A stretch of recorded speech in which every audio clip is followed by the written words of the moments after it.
Hi, my name is Brendan Woodhouse, and thank you for listening to me today on Holocaust Memorial Day.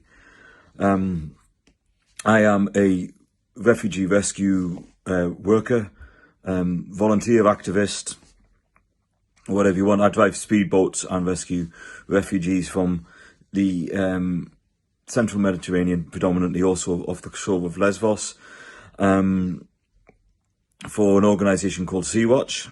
I've been doing that for the last 5 years now, in away from my time from work. As you can probably imagine, I've been to and seen quite a lot of things in that time. And yeah, so I'm here to talk about Holocaust Memorial Day. I've not got long, so I'm just going to smash straight on. So thank you for listening to me. Following the end of the Second World War, we promised we'd learn a whole load of lessons. It was supposed to be lessons that we would sign a pledge to never ever again, lest we forget, to not do those things again, that we would never have a Holocaust again, that we would never see concentration camps again, that we would never turn our backs on people running away from war, that we would never bomb towns and cities again.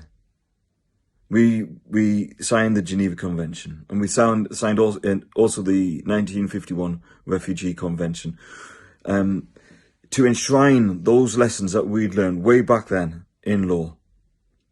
And I can tell you very clearly that those lessons are very quickly becoming a thing of the past. We're having to relearn those lessons. There are refugees crossing the central Mediterranean Sea every single day, and we are turning our backs on them over and over and over again. And we hear from them of the experiences that they've had of concentration camp-like places in Syria and in Libya, where again these things are happening. They're happening on our behalf, on our government's own knowledge. We are aware that these things are occurring. And people are fleeing from wars and hiding.